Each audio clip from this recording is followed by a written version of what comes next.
करता हूँ, सलाम करता हूँ। आज रामनवमी के पावन पर्व की सभी को शुभकामनाएं बहुत बहुत। जैसा कि रेखा जी ने जो शुरू में जो कविता जो सुनाई है, रचना पढ़ी है, बहुत ही अच्छी रचना थी। उसी रचना को आगे बढ़ाते हुए संत कबीरदास जी ने कहा है, एक राम दशरथ का बेटा, एक राम घट घट में लेटा, एक राम है सकल पसारा, एक राम त्रिभुवन से न्यारा। अपनी 4 लाइन में ये बोलना चाहूंगा कि ना आगाज है तेरा, ना अंजाम है तेरा। आगाज बोलते शुरुआत को, ना आगाज है तेरा, ना कोई अंजाम तेरा। हमेशा भक्तों पे रहता है लुत्फ़े आम तेरा, हमेशा भक्तों पे रहता है लुत्फ़े आम तेरा। तू ना अयोध्या में, ना मथुरा में, ना काशी में, फकत मेरे मन में है निवास है राम तेरा। मेरे मन में है निवास है राम तेरा। तो राम का नाम तो हम सभी ले रहे हैं, राम का नाम सभी ने जपा है। राजा बहुत सारे हुए हिंदुस्तान में, पर किसी के नाम की माला नहीं जपी जितनी राम नाम की माला जपी। तो जब राम का नाम लक्ष्मण ने लिया तो मुझे आश्चर्य नहीं हुआ, राम का नाम सीता जी ने लिया तो मुझे आश्चर्य नहीं हुआ, राम का नाम जब हनुमान जी ने लिया तो मुझे आश्चर्य नहीं हुआ, लेकिन जब राम का नाम विभीषण ने लिया तो मैं हैरत में पड़ गया।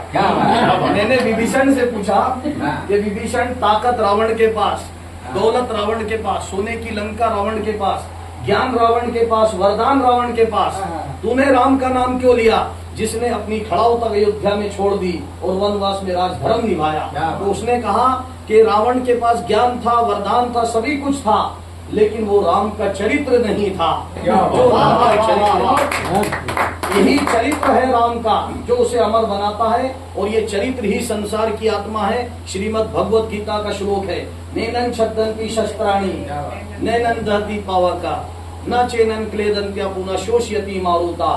तो राम का एक चित्र है और एक चरित्र है। जैसा कि सुनीता जी, रेखा जी राठौड़ ने बताया कि हम राम के चित्र में खोए हुए हैं और चरित्र को भुला दिया। राम को चित्र से निकालकर आज अपने चरित्र में बसाने की जरूरत है। तो जब राम चरित्र में बसेगा तो मैं आपसे कहना चाहूंगा कि राम का नाम हम ले रहे हैं, लेकिन राम का नाम जब वाल्मीकि ने लिया, डाकू थे, राम का नाम लिया, महाकवि बन गए। राम का नाम तुलसीदास ने लिया, बाल कवि थे, रामचरितमानस लिखी। राम का नाम लिया, बाल कवि से महाकवि बन गए। राम का नाम गांधी ने लिया, भारत के पुत्र थे, भारत के पिता राष्ट्रपिता बन गए। राम का नाम विभीषण ने लिया, राक्षस था, राम का नाम लिया, देवता बन गया, क्योंकि इन्होंने राम को चरित्र में बसाया था। और आज भी अगर हम चरित्र में राम को बसा लें तो ये हमारे पूरे समाज का कल्याण होगा।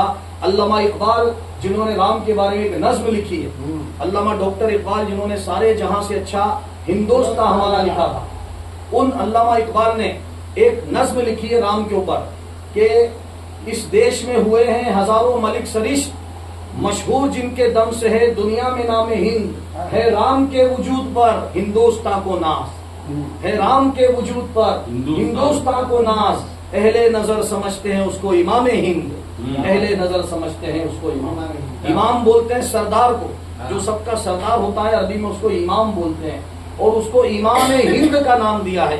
तो इकबाल ने बना दिया कि आज राम का नारा लेकर के देश को तोड़ने की बात की जाती है, मंदिर मस्जिद का विवाद पैदा किया जाता है, हिंदू मुसलमान के झगड़े करवाए जाते हैं। लेकिन अगर कोई मर्यादा पुरुषोत्तम राम को पढ़ेगा तो जहां अल्लामा इकबाल का नाम आएगा वहीं मलिक मोहम्मद जायसी का नाम आएगा। फारसी की सबसे पहली रामायण दिल्ली के पुराने किले के म्यूजियम में रखी हुई है, और वो रामायण ऐसी है जो बिस्मिल्लाहिर्रहमानिर्रहीम से शुरू हो रही है। जैसा कभी आपने बताया, बिस्मिल्लाहिर्रहमानिर्रहीम वो आयत है जिससे कुरान शुरू होता है, और वो रामायण फारसी में दारा शिकोह ने नज़्म खुश्तर के नाम से लिखी है।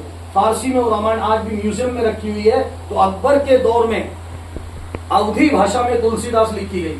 अकबर के दौर में मुल्ला अब्दुल कादिर बदायूनी ने फारसी में ट्रांसलेशन किया रामायण का, और पूरे समाज में इसको कहलाया। आज भी इंडोनेशिया मुस्लिम मुल्क है, लेकिन उस मुस्लिम मुल्क में घर घर राम लीला होती है और राम के नाम का जप किया जाता है। और इंडोनेशिया वाले ये दावा करते हैं कि राम हिंदुस्तान में नहीं बल्कि इंडोनेशिया में जन्म हुआ है, और हम राम वाले हैं। वो राम का वो चरित्र है। तो आज मेरे साहित्यकार बंधुओं से मैं ये गुजारिश करूंगा कि हम हिंदी उर्दू के नाम पे विवाद पैदा ना करें, हम हिंदू मुस्लिम के नाम पे विवाद पैदा ना करें। साहित्यकार में और नेता में यही अंतर होता है कि नेता बांटने का काम करता है और साहित्यकार जोड़ने का काम करे। साहित्यकार जो होता है वो जोड़ने का काम करता है, और जो दिल को जोड़ दे, मन को जोड़ दे, संसार को जोड़ दे, वही साहित्य होता है, और उसी को जोड़ने वाला साहित्यकार होता है। बहुत बहुत धन्यवाद, बहुत बहुत शुक्रिया।